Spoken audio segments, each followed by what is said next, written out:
আপনারা শুনছেন horror script. শুধু ভয় নয়, এই স্ক্রিপ্টে আছে কিছু রহস্য, কিছু অ্যাডভেঞ্চার, কিছু ভালোবাসা, কিছু ম্যাজিক।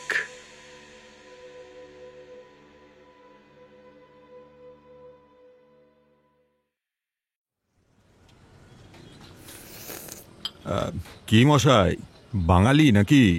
আগে হ্যাঁ। তা কোথায় উঠেছেন, মানে কোন হোটেলে? না, থাকার ব্যবস্থা এখনো তেমন ঠিক করে উঠতে পারিনি। আসলে নভেম্বর মাস, একেবারে সিজনের সময় কোনো প্ল্যান না করেই হঠাৎ করে চলে এসেছি। আর এখন তো সব হোটেলের রুম প্রায় বুকড, কোথাও একটুও থাকার জায়গা নেই। ভাবছি ফিরেই যেতে হবে। আমি যেখানে আছি সেখানে ঘর কয়েকটা আছে বটে, তবে অনেক ভিতরে। আপনার আবার পোষাবে কিনা জানি না, সবাই তো জমজমার জায়গার খোঁজ করে। আরে মশাই, পোষানোর কথাই আসে না, একটা থাকার মতো ঘর পেলেই বর্তে যাই। যা অবস্থা চারিদিকে, কোথাও ফাঁকা কিছু নেই। কখন থেকে যে চেষ্টা করছি।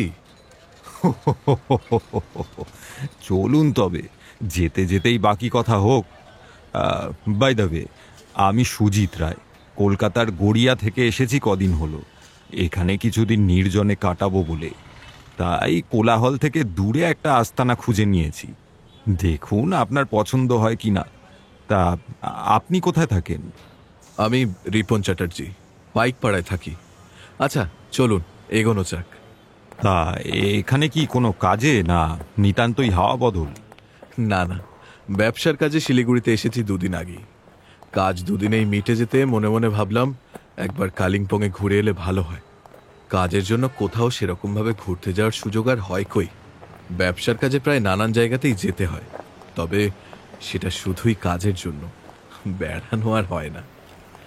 এবার কাজটা যখন হয়েই গেল, ভাবলাম একবার ঘুরে এলেই হয়। আর এত কাছে এসে একবার ঘুরে না গেলে পরে আফসোস হবে। কাছেই তো দার্জিলিং, মিরিক, কার্শিয়াং, কত বেড়ানোর জায়গা। তবে কালিম্পংটাই দেখতে মন চাইল। তার ওপর স্ত্রী আর ছেলে দুজনেই এখন চন্দননগরে বাপের বাড়িতে গেছে। মোটামুটি এক সপ্তাহের ধাক্কা। ফাঁকা বাড়িতে আর ফিরতে ইচ্ছা করল না। হাতে 3 দিন রয়েছে, তাই বেরিয়ে পড়লাম কালিম্পংয়ের উদ্দেশ্যে। আর কালিম্পং পৌঁছানোর পরেই আসল মুশকিলে পড়ে গেলেন, তাই তো? হ্যাঁ, থাকার জন্য কোনো হোটেল বা হোমস্টেতে একটা ঘর পাচ্ছিলাম না। তাই চায়ের দোকানে বসে চা খাচ্ছিলাম আর বাড়ি ফিরে যাওয়ার কথা ভাবছিলাম। অবশেষে সেই মুহূর্তে আপনার দেখা পেলাম, দেবদূতের মতন। হাঁটতে হাঁটতে লোকালয় ছাড়িয়ে বেশ খানিক দূরে চলে এলো রিপন আর সুজিতবাবু। রিপন দেখলো এদিকটা একদম ফাঁকা, দূরে দূরে ঘরবাড়ি। আর তখনই তার চোখে পড়ল কয়েকটা ছোট্ট কটেজ টাইপের ঘর। চারদিকে বেড়া দিয়ে ঘেরা জায়গাটা, সামনে ফুলের বাগান। এখানে অবশ্য সব বাড়ি বা হোটেলের সামনে ফুলের গাছ আছে। মোট 5টা ঘর, তবে বেশ পুরানো। গেট ঠেলে ভিতরে ঢুকে সুজিতবাবু বলে উঠলেন, কি কেমন লাগছে? পছন্দ হয়েছে আপনার? এতে আর পছন্দ অপছন্দের কিছু নেই। আপনাকে অনেক ধন্যবাদ। তবু তো একটা মাথা গোজার মতো জায়গা পেলাম আপনার জন্য। আরে বাঙালি হয়ে বাঙালির উপকার করব না তা কি হয়? আপনি একটু দাঁড়ান। কমলজি, ও কমলজি। রিপন দেখল এক বয়স্ক মানুষ বেরিয়ে এলেন একটা ঘর থেকে। প্রায় 60-এর মতো বয়স। সুজিতবাবু আলাপ করিয়ে দিয়ে বললেন, ইনি হচ্ছেন কমল থাপা, এই কটেজগুলোর মালিক। আর কমলজি, ইনি হলেন রিপন বাবু, কলকাতা থেকে ব্যবসার কাজে এসেছিলেন শিলিগুড়ি। সেখান থেকে আজই বেড়াতে এসেছেন এখানে। কোথাও থাকার ঘর পাচ্ছিলেন না, তাই আমি নিয়ে এলাম আপনার এখানে। বহুত বড়িয়া। আসলে কি জানেন, সবাই বেড়াতে এসে রাস্তার দিকের হোটেল হোমস্টে খোঁজে। কে আর এত ভিতরের দিকে থাকতে চায় বলুন? এত দূরে কে আর আসবে? দাঁড়ান, সামলা, এই সামলা, ইধার আও জলদি। একটা বছর 40-এর লোক এসে দাঁড়াতেই কমলজি তাকে বললেন, এই বাবুকে 3 নম্বর ঘরটা খুলে দাও, আর ওনার ঘর পরিষ্কার করে খাবার পানি রেখে এসো। তারপর রিপনকে উদ্দেশ্য করে বললেন, আপনি এখানে বারান্দায় বসুন, চা নাস্তা খান, ততক্ষণে রুম সাফ করে দেবে, তারপর নয় রুমে যাবেন। আচ্ছা ঠিক আছে, করুন, অসুবিধা নেই। আমি ততক্ষণে চারিদিকটা একটু ঘুরে দেখি। রিপন জায়গাটিকে ঘুরে দেখতে থাকলো। ঘরগুলোর সামনে একটা টানা বারান্দা, পুরানো দিনের বাড়িগুলোর মতন। বাইরের বারান্দায় পাতা টেবিল চেয়ারে রিপন সুজিতবাবুর সাথে বসল। সুজিতবাবুর বয়স রিপনের থেকে অন্তত 10-12 বছরের বড় তো হবেই। ছোটখাটো ফর্সা চেহারা। রিপন লক্ষ্য করল সুজিতবাবুর চোখ মুখে একটা অস্থির ভাব যেন। আচ্ছা সুজিত বাবু, আপনি কবে থেকে আছেন এখানে? আজ 5 দিন হলো এসেছি। একাই এসেছেন নাকি কেউ আছে আপনার সাথে? না না, আমি একাই এসেছি। আর আমি মানুষটাও একা, বিয়ে থা করিনি কি না, তাই আমার জীবনে শান্তির অভাব নেই। তাহলে তো কোনো পিছুটানো নেই, যেদিন খুশি ফিরবেন বাড়ি। আমাকে তো পরশু রাতে ট্রেন ধরতে হবে। তা বলতে পারেন, আমি নিজেই নিজের মালিক। করতাম একটা চাকরি, সেটাও ছেড়েছি। আরো 8 বছর চাকরি ছিল, কিন্তু বুঝলেন কি, ভালো লাগছিল না একদম। এই ঘুরে ঘুরে বেড়াতেই ভালো লাগে। সঙ্গে আছে আমার লেখার কাজ, সেটাই এখন আমার আসল কাজ বলতে পারেন। আচ্ছা কি ধরনের লেখা লেখেন আপনি? নানান বিষয়ে প্রবন্ধ, নাটক এইসব লিখি আর সব পত্রপত্রিকায় পাঠাই। খুব যে ছাপা হয় তা বলবো না, তবে লেখাটা নেশা হয়ে গিয়েছে আর কি। এমন সময় কমলজি তাদের নাস্তা ব্রেড অমলেট এনে দিলেন। এই নিন, এটা খান, আমি চা এনে দিচ্ছি। তা আপনার খাওয়ার কোনো বাদ বিচার নেই তো? না না, আমি সব খাই। কমলজি চলে যেতেই সুজিতবাবু বললেন, তো ওই এখানে কাজের লোক বলতে ওই সামলা, আর বাদ বাকি কমলজি নিজেই সব করেন। আসলে পাহাড়ি এলাকায় সবাই খুব পরিশ্রম করতে পারে কি না। উনি উনি তো দেখছি বেশ ভালোই বাংলা বলেন। হ্যাঁ, বাঙালি ট্যুরিস্টদের সাথে ওঠা বসা করতে করতে বাংলাটা শিখে গেছে। আর ট্যুরিস্ট বলতে তো বাঙালি বেশি আসে। তা বলছিলাম, কিসের ব্যবসা আপনার? প্রিন্টিংয়ের ব্যবসা করি আমি। আচ্ছা কিছু মনে করবেন না, এবার আমি ঘরে গিয়ে একটু ফ্রেশ হই, না হলে ভালো লাগছে না। কারণ স্নান করে জামা কাপড় বদল না করলে গা ঘিন ঘিন করে আমার। আরে না না, আপনি যান, ফ্রেশ হয়ে নিন, যান।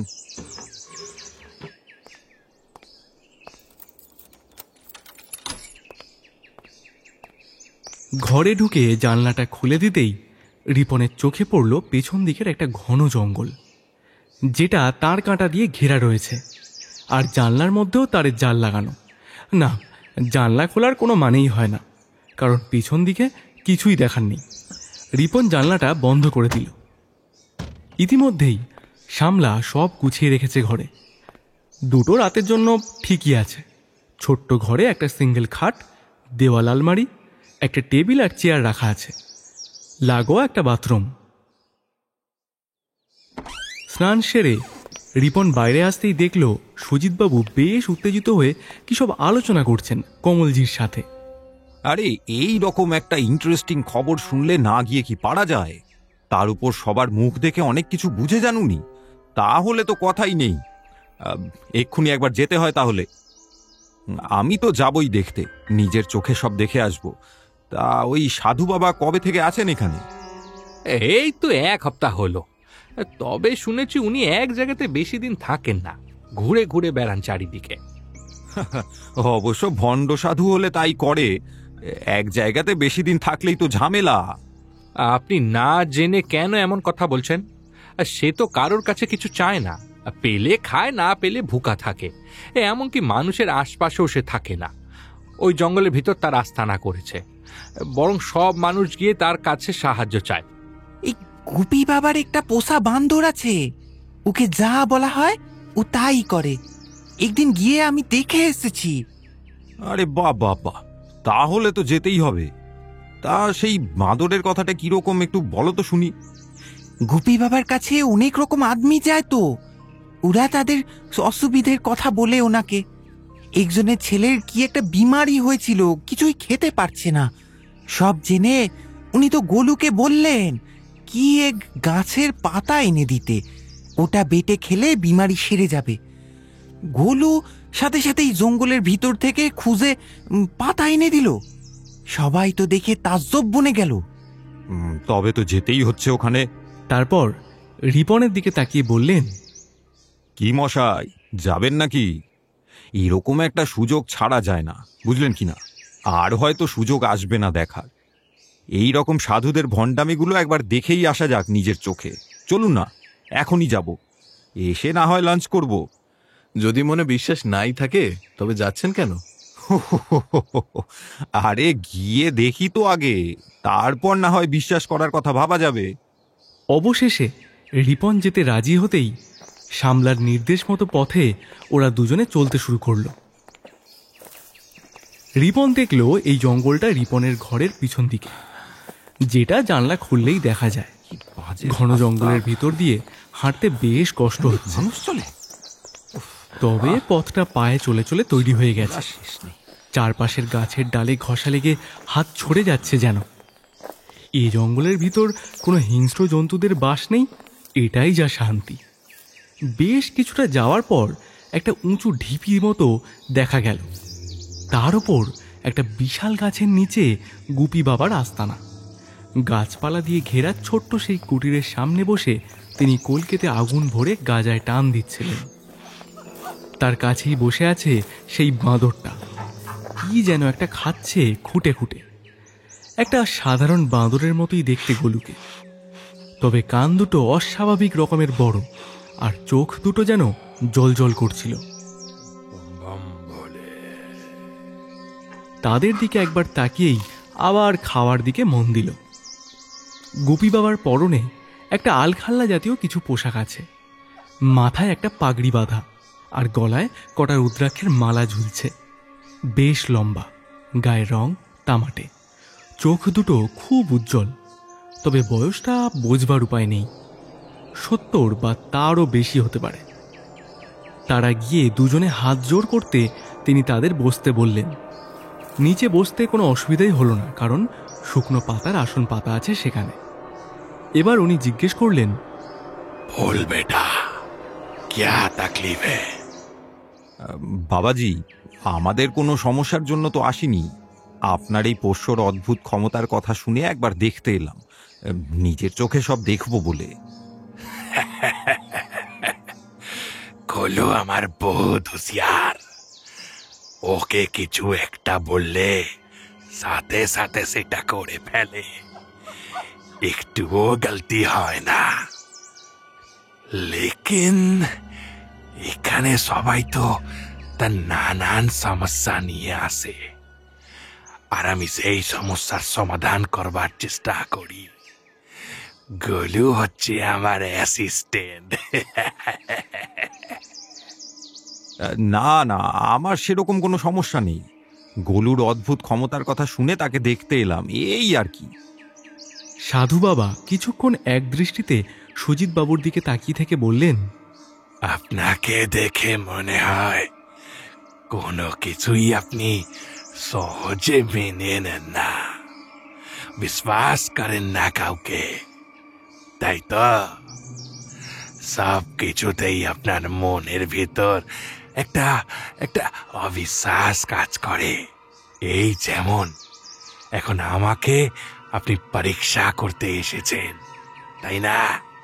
সাধু বাবার এমন উক্তি শুনে সুজিত বাবু ভিতর থেকে একটু গুটিয়ে গেল যেন। আর উনি কথাটা বলেই গোলুর মাথায় হাত বুলাতে থাকলেন। সুজিত বাবু চুপ করে রয়েছে, কথা বলছেন আর বেশি। মনে হয় মুখের ওপর সত্যি কথাটা শুনে হজম করতে পারছে না।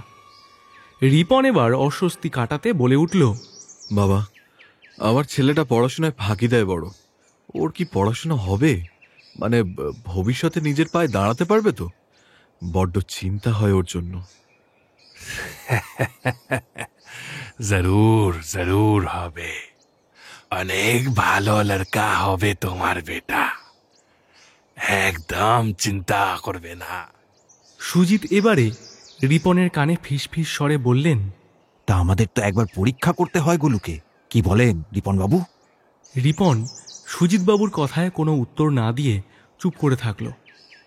গুপি বাবা এবার সুজিতবাবুকে লক্ষ্য করে বলে উঠলেন, দেখুন বাবু, আপনার যদি কোনো তকলিফ না থাকে তবে আপনারা আসতে পারেন। খামোখা গোলু কোনো কাজ করে না, জরুরত না হলে আমি ওকে কিছু বলি না, এতে ওর সমতা নষ্ট হয়ে যাবে। কিন্তু সুজিতবাবু সমানে বলতে থাকেন, আহা, আরে ওকে একবার বলেই দেখুন না, আমরা এত কষ্ট করে এলাম এখানে, ওকে কিছু তো আনতে বলুন, আমাদের বিশ্বাস হয়ে যাবে তাহলে। আপনার বিশ্বাসের জন্য গোলুকে ঝুটমুট কেন খাটাবো বলুন তো? আপ যাইয়ে ইহাঁ সে। কিন্তু সুজিতবাবু ছাড়ার পাত্র নন। সমানে গোলুর ম্যাজিক দেখার জন্য ঘ্যান ঘ্যান করতেই থাকে আর বসেই থাকে সেখানে।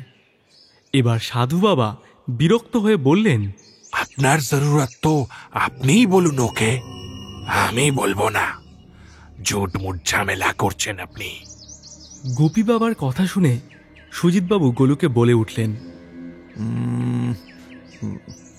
হ্যাঁ, এই একটা আম এনে দাও আমায়, যাও। সাধারণত তখন আমের সিজন নয়, অথচ সুজিতবাবু সেটাই চাইল। রিপনের মনে মনে রাগ হচ্ছিল। ভারী অদ্ভুত মানুষ তো, মনের মধ্যে এত অবিশ্বাস। গোলু হয়তো কথাটা বুঝল না, সে আগের মতোই চুপ করে বসেছিল। গুপি বাবা কিছুক্ষণ চুপ করে থেকে গোলুর মাথায় হাত বুলিয়ে ওকে একটা বিজাতীয় ভাষায় কিছু একটা বলল। এবার গোলু লাফ মেরে চলে গেল, একটুও দেরি করল না। বোঝাই গেল গুপি বাবার নির্দেশ না পেলে গোলু নিজে থেকে কোনো কাজ করবে না। সুজিত ও রিপন বসে আছে উৎকণ্ঠা নিয়ে। বাবাজিও কোনো কথা বলছে না, এক মনে কলকেতে দম দিয়ে চলেছেন। বলে রিপনের খুব বিরক্ত লাগছিল সুজিতবাবুর ওপর। উনি যেন শুধু পরীক্ষা করবে বলেই এখানে এসেছেন। কিছুটা সময় পার হলো, ঘড়িতে বেলা 2:30 বাজে। এমন সময় গোলু ফিরে এলো। তার হাতে ধরা একটা আম দেখে রিপনের চক্ষু চড়ক গাছ। সত্যি এই অসময়ে আম কোথায় পেল সে, তাও আবার শীতের সময় কালিম্পংয়ের মতো জায়গাতে? সত্যি এটা অবিশ্বাস্য ঘটনা। গুপি বাবা আমটা সুজিতবাবুর হাতে দিয়ে বললেন, জিনিস মিলে গেছে, এবার যান এখান থেকে, আর জরুরত নেই। স্পষ্ট বোঝা যাচ্ছে উনি খুব বিরক্ত হয়েছেন সুজিতবাবুর ওপর। ওরা আর কথা না বলে ওখান থেকে চলে এলো। রিপন আসার সময় ওনাকে হাত জোর করে প্রণাম জানিয়ে এলো। আসার পথে সুজিতবাবু পুনরায় বলতে শুরু করলেন, আমাকে ঠকানো তো অত সহজ নয়, সবকিছু নিজের চোখে দেখে তবে বিশ্বাস করব। এভাবে মনের মধ্যে সন্দেহ নিয়ে আপনার ওখানে যাওয়া একদমই উচিত হয়নি। যেখানে বিশ্বাস নেই সেখান থেকে দূরে থাকাই ভালো। আসলে আমি মজা দেখতেই গিয়েছিলাম আর কি, ওসব বিশ্বাসের প্রশ্নই ওঠে না। গুপি বাবার থান থেকে ফিরে এসে সুজিতবাবু সবাইকে ফলাও করে তার অসময়ে আম জোগাড় করার গল্প করছিল। সবাই চুপ করে শুনছিল। কমলজি কোনো কথা বলছিলেন না, তবে তিনি যে খুব একটা খুশি নন তা বোঝাই যাচ্ছিল। এবার সুজিতবাবু নিজেই আমটা কাটলেন আর সবাইকে খেতে বললেন। কিন্তু রিপন বলে উঠল, এই অসময়ে ওটা জোগাড় করার কৃতিত্ব তো আপনার, আপনি আগে খেয়ে দেখুন। শুনে বেশ গর্বের হাসি হাসলেন সুজিতবাবু। এক টুকরো কেটে খেয়েই মুখটা বিকৃত করে বলে উঠলেন, বাবা, ইস, এটা কোনো আম হলো? ছি ছি ছি ছি ছি, আম এনেছে নাকি উচ্ছে করলা জোগাড় করে এনেছে? সব ওই সাধুর ধাপ্পাবাজি। আসলে ম্যাজিক জানেন উনি, এইবার বুঝেছি। আর ম্যাজিক করেই লোক ঠকান। থু থু থু। বলেই মুখ থেকে ফেলে দিল আমটা। এসব দেখে কেউ আর কিচ্ছু বলল না। সবাই বুঝলো একটা অদ্ভুত মানুষ এই সুজিতবাবু। তাকে বেশি না ঘাটানোই ভালো। পরদিন রিপন কালিম্পংয়ের সাইট সিনগুলো ঘুরতে চলে গেল। সকালবেলায় একটা গাড়ি ঠিক করে বেরিয়ে গেল, কারণ আগামীকাল তাকে ফিরতে হবে।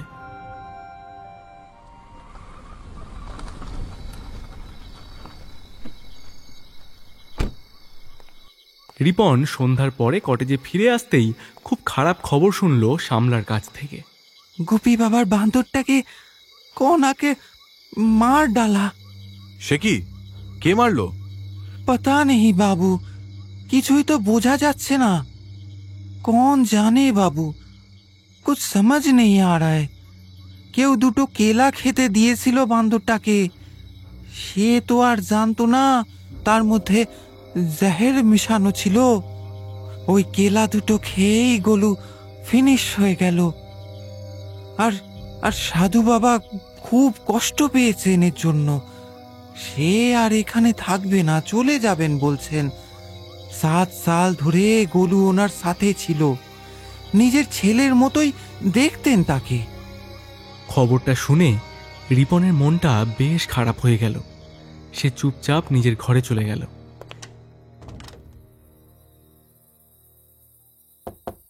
একটু পরেই সুজিতবাবু এসে দরজায় নক করল। ঘরে ঢুকেই বললেন, শুনেছেন নিশ্চয়ই গুপি বাবার পেয়ারের পোষ্য মারা গিয়েছে। যেন খুব মজা পেয়েছে খবরটায়। রিপনের খুব অবাক লাগলো ওনার এমন আচরণে। এতে এত খুশির কি আছে কে জানে। হ্যাঁ, শুনলাম, খুব খারাপ লাগছে। কালকেই দেখে এলাম আর আজই এই খবর পেলাম। আমি তো বলেই ছিলাম সব ধাপ্পাবাজির ব্যাপার। তা ওনার পোষ্য মারা গেল আর উনি বুঝতে পারেননি কে মারল তাকে? সেটা আমি কি করে বলবো? হয়তো বুঝেছেন, কিন্তু কাউকে বলছেন না। ছাড়ুন তো, কোনো ক্ষমতা টমতা নেই ওনার। বুঝতে পারলে কি ছেড়ে দিত তাকে? এখন লেজ গুটিয়ে পালাতে চাইছে। যত সব বুঝলো কি। আমি তো প্রথম থেকেই বলে আসছি। রিপন আর কিছুই বলল না ওনাকে, কিন্তু সাধু বাবার ওপর ওনার যে কিসের এত রাগ সেটাই বুঝতে পারল না রিপন।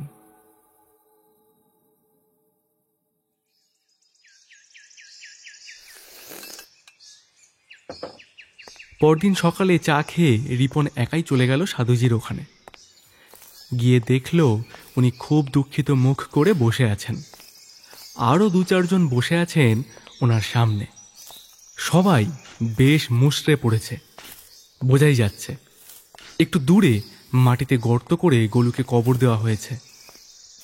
সেখানে ধূপ জ্বলছে আর ফুল ছড়ানো ওপরে। রিপন গিয়ে ওনার সামনে বসল। গুপি বাবা তার দিকে তাকিয়ে বলল, আপনি তো সেদিন এসেছিলেন ওই পাগলা বাবুটার সাথে। সে অনেক ঝামেলা করছিল গোলুর ম্যাজিক দেখবে বলে। রিপন মাথা নাড়ালো।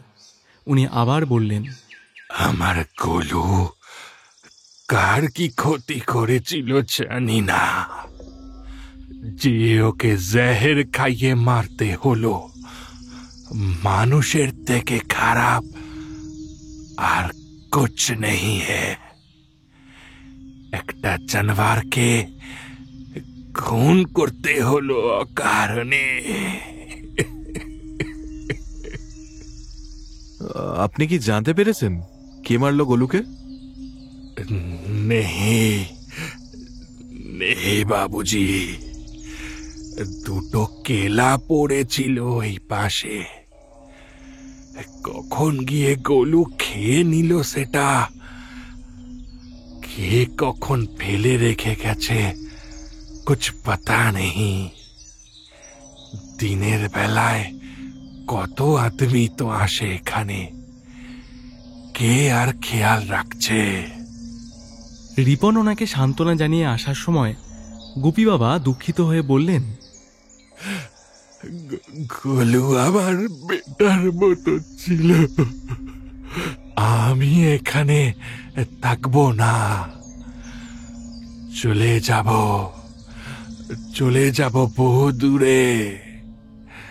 গোলুকে ছেড়ে থাকতে বহুত কষ্ট হবে আমার।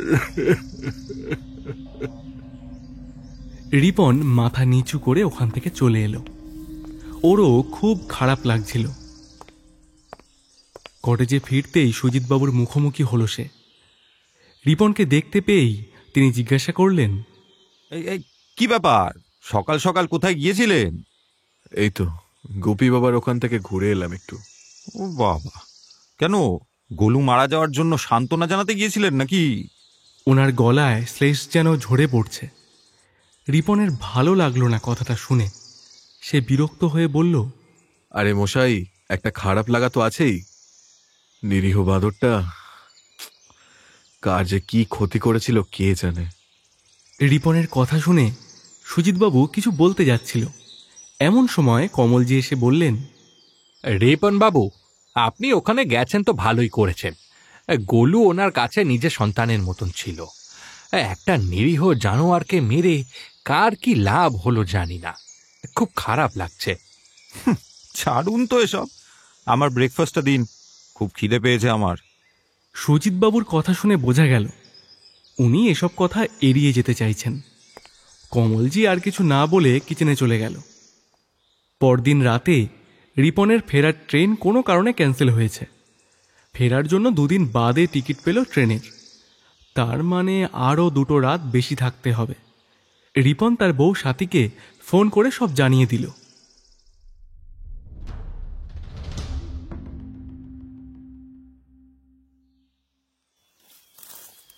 পরদিন সকালেই গুপি বাবা এখান থেকে চলে যাচ্ছিলেন। যাবার সময় কমলজির কটেজের সামনে দিয়ে যেতে গিয়ে হঠাৎই দাঁড়িয়ে পড়ল গেটের সামনে। ওনাকে দেখে কটেজ থেকে সবাই বেরিয়ে এলো, হাত জোর করে প্রণাম জানালো। একমাত্র সুজিতবাবু বারান্দায় দাঁড়িয়ে থাকলেন, ওখান থেকে নড়লেন না। সবাই ওনাকে হাত জোর করে প্রণাম করতেই গুপি বাবা বললেন, আমার এত দিনের সাথী গোলুকে কেউ মেরে ফেলল। কি কসুর করেছিল গোলু জানি না, তবে যে করুক তার শাস্তি তো তাকে পেতেই হবে।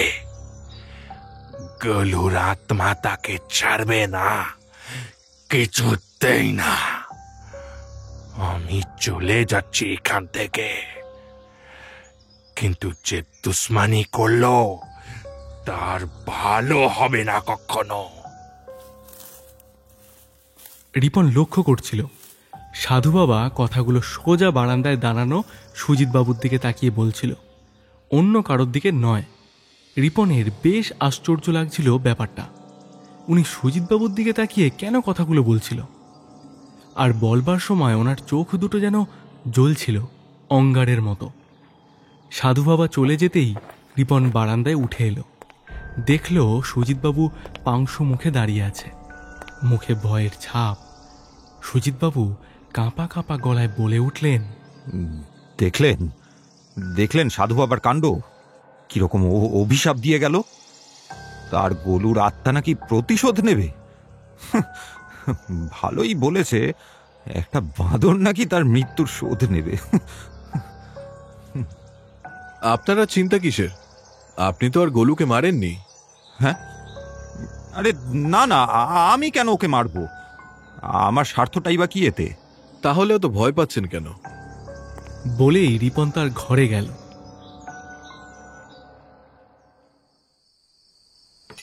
রাতের বেলা সুজিতবাবু কিছু খেলেন না, বললেন শরীর ভালো লাগছে না।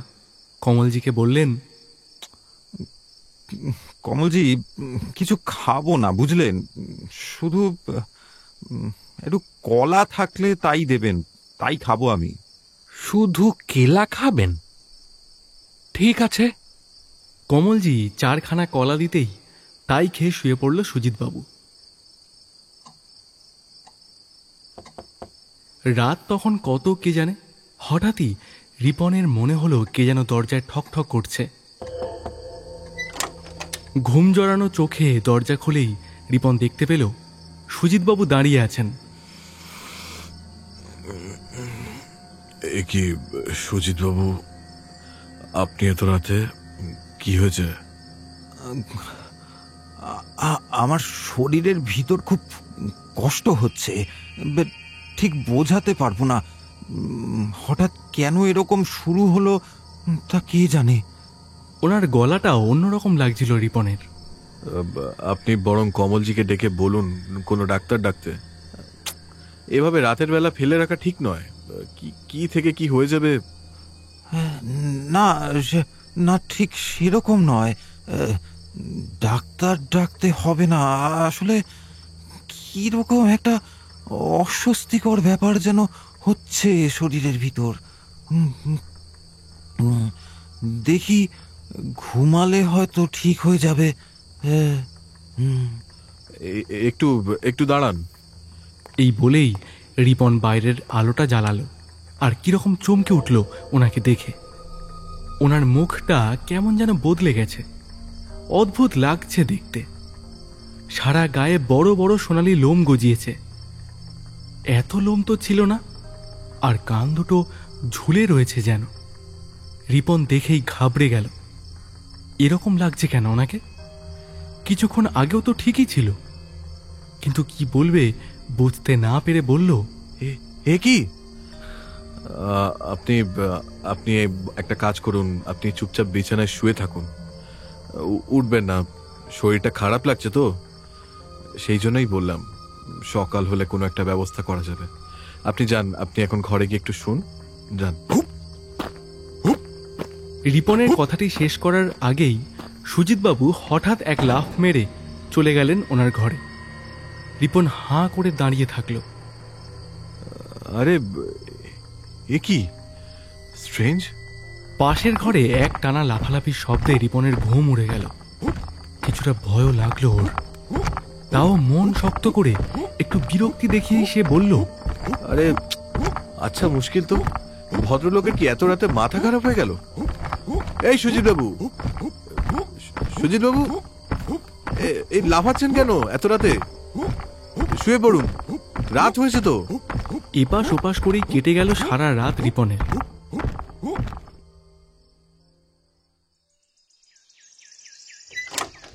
ভোর হতেই সে ঘর থেকে বেরিয়ে এলো। কমলজির কাছে গিয়ে সব বলল। উনি শুনে বললেন, আমার তো সুজিত বাবুর ওপর কেমন সন্দেহ হচ্ছে। কি যে করছে জানি না। জানি না, সবকিছুই আমার কাছে কেমন যেন অদ্ভুত লাগছে। চলুন তো একবার দেখি ওনার ঘরে কি করছেন এখন। দুজনে গুটি গুটি করে গিয়ে ওনার ঘরে টোকা দিতে কোনো সাড়া পাওয়া গেল না। এবার ধাক্কা দিতেই দরজা খুলে গেল। কিন্তু ঘরে ঢুকেই তাঁরা দেখলেন ঘর তো ফাঁকা, কেউ কোথাও নেই। ওরা ঘাবড়ে গেলেন। আরে গেল কোথায় লোকটা? রাতে বলছিল শরীর খারাপ, অথচ সকালে ঘরে নেই। কমলজির কটেজে সেই সময় দুজন টুরিস্ট চলে এলো। তারা ঘর খুঁজতে এসেছে। উনি তাদের নিয়ে ব্যস্ত হয়ে পড়লেন। রিপন শুধু ভাবছে সুজিতবাবু কোথায় গেলেন অসুস্থ শরীরে।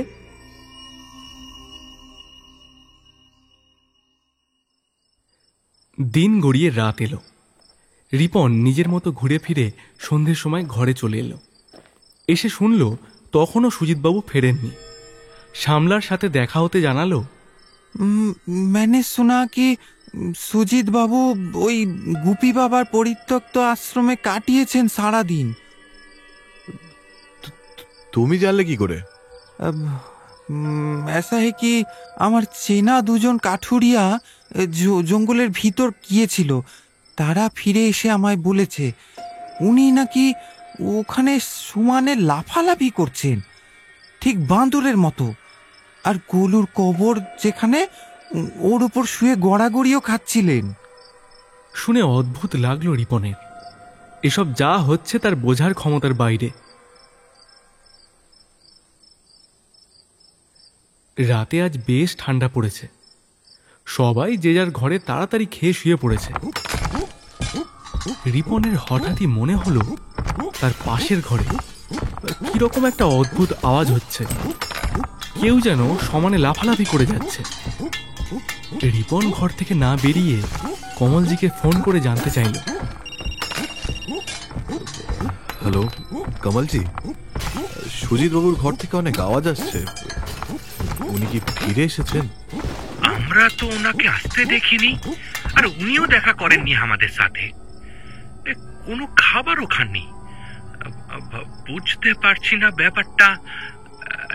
যাকে আপনি শুয়ে পড়ুন, এত ঠান্ডার মধ্যে আর বাইরে বেরোবেন না, সকালে দেখা যাবে।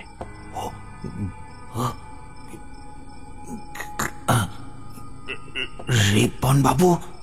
রিপনের এবার মনে হলো তার দরজার সামনে দাঁড়িয়ে কেউ যেন তার নাম ধরে ডাকছে, তবে ডাকটা স্বাভাবিক গলায় নয়, একটা অদ্ভুত স্বরে ডাকছে তাকে।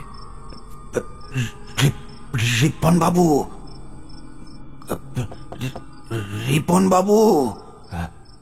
রিপন বিছানা ছেড়ে উঠল, কিন্তু বেরোলো না।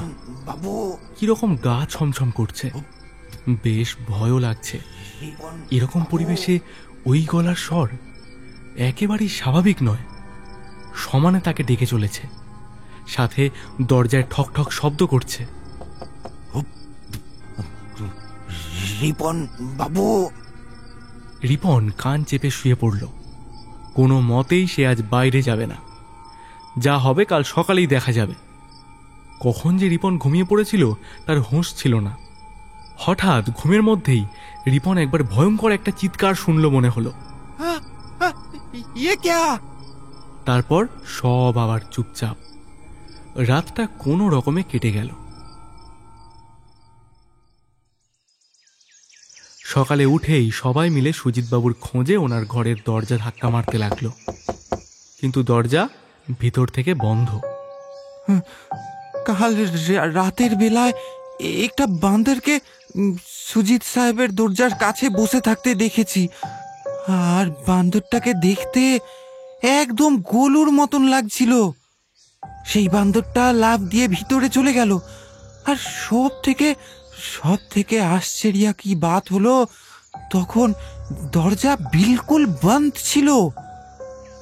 আমার তো খুব ভয় লেগে গেছে রাতের বেলা ওসব দেখে।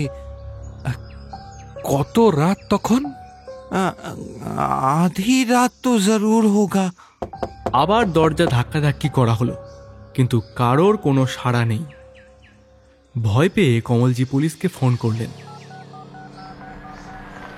একটু পরেই পুলিশ এসে দরজা ভেঙে ফেলল, আর দেখা গেল বিছানার ওপর উপুর হয়ে শুয়ে আছে সুজিতবাবু। ডাকাডাকি করেও সুজিতবাবুর সাড়া না পেয়ে একজন ওনাকে উল্টে দিল, আর তাকে দেখেই সবাই ভয়ে ছিটকে সরে গেল। এ কোন সুজিতবাবু? সারা গা ভর্তি সোনালি লোম, দুটো অস্বাভাবিক বড় কান, আর মুখটা একদম গলুর মতন। তার ফর্সা গলায় সরু সরু আঙুলের কালশিটে দাগ, মনে হয় কেউ যেন গলা টিপে ধরেছিল। পুলিশ সবাইকে অল্প বিস্তর জেরা করল, কিন্তু জেরায় কোনো ফল না পাওয়ায় অবশেষে সুজিতবাবুর বডি নিয়ে পুলিশ চলে গেল। আর তখনই রিপনের চোখে পড়ল সুজিতবাবুর টেবিলের উপর রাখা একটা ডায়েরি। সবার অলক্ষ্যে সেটা সরিয়ে নিল রিপন এবং ঘরে এসে তার ব্যাগে ঢুকিয়ে দিল আগে। আজ রাতের ট্রেনে তার ফেরার কথা, কিন্তু মনের মধ্যে একটা খিচখিচানি চলতেই থাকলো। সুজিতবাবুর মৃত্যু রহস্য, তার গলায় ওটা কিসের দাগ, বন্ধ ঘরের ভিতর কে তাকে মারল? সবারই এই মৃত্যুটা বেশ রহস্যময় মনে হচ্ছিল। সারাটা দিন উৎকণ্ঠার মধ্যে কাটিয়ে রাতে ট্রেন ধরল রিপন।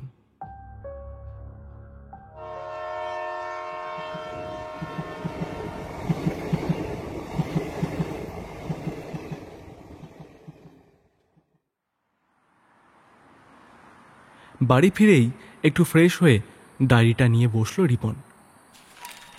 ওর যেন আর তর সইছিল না কি আছে ডায়েরিতে লেখা সেটা জানার জন্য।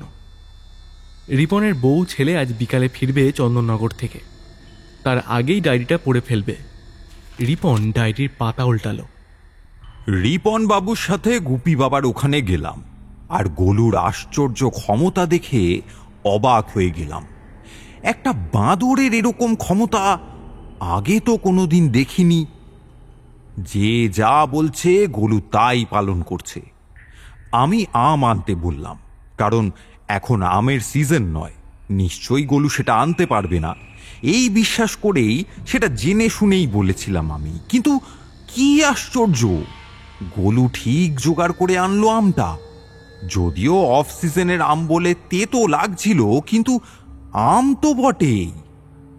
আজ সকালে আর একবার গুপি বাবার ওখানে গেলাম লুকিয়ে। ভাবলাম কোনো রকমে গোলুকে যদি কবজা করা যায়। ওই রকম একটা ব্রিলিয়েন্ট জীব সবার সামনে আনলে হইচই শুরু হয়ে যাবে। সবার কাছে আমার প্রেস্টিজ তখন অনেক গুণ বেড়ে যাবে। লেখার জন্য কোনো দাম না পাওয়া গেলেও গোলুকে দিয়েই আমার স্বপ্ন পূরণ হবে। গুপি বাবার কাছে বলে তো লাভ নেই, উনি কিছুতেই গোলুকে হাতছাড়া করতে রাজি হবেন না, তা আমি জানি। আমি আলাদা করে চেষ্টা করে দেখব, যদি গোলু আমার কাছে আসে, খাবার দাবার পেলে নিশ্চয়ই কাছে আসবে, তখন ওকে নিয়ে কলকাতায় চলে যাব, গাড়ি ভাড়া করে নেব দরকার হলে। সেই মতন একটা গাড়ির সাথে কথা বলে রাখলাম। ওখানে গিয়ে দেখলাম গোলু বাইরে বসে রয়েছে। আমি ওর জন্য বিস্কুট ফল নিয়ে গিয়েছিলাম। ওকে দেবার জন্য অনেক চেষ্টা করলাম, কিন্তু ও ফিরেও তাকালো না। যেখানে বসেছিল সেখানেই বসে থাকলো, কাছেই এলো না। বুঝলাম গুপি বাবার আদেশ ছাড়া ও কিছুই করবে না। হতাশ হয়ে পড়লাম, আর রাগও হলো খুব।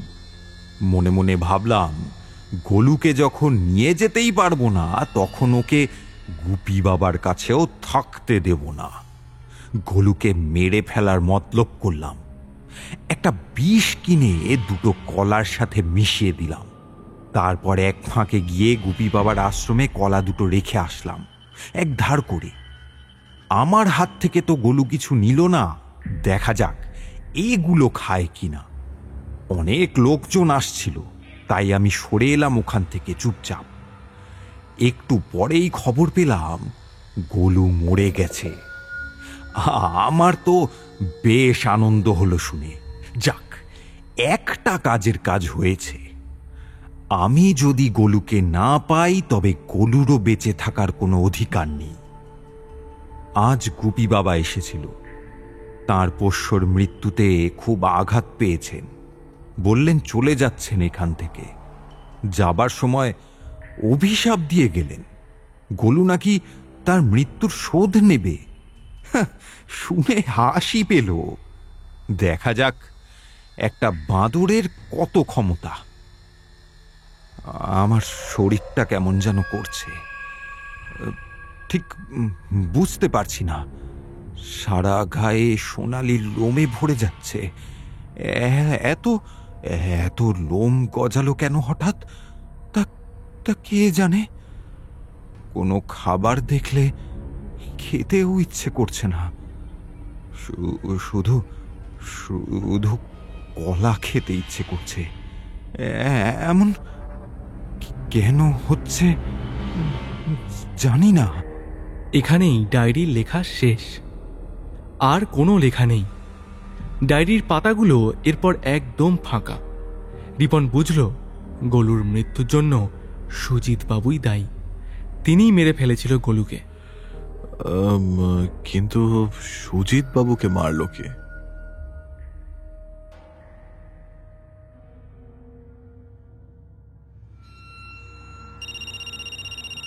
তিন চার দিন বাদে কমলজির ফোন এলো পোস্টমর্টেম রিপোর্টটা জানানোর জন্য। হ্যালো রিপন বাবু, সুজিত বাবুর পোস্টমর্টম রিপোর্টটা এসে গেছে। হ্যালো, হ্যাঁ বলুন কমলজি, কি জানা গেল?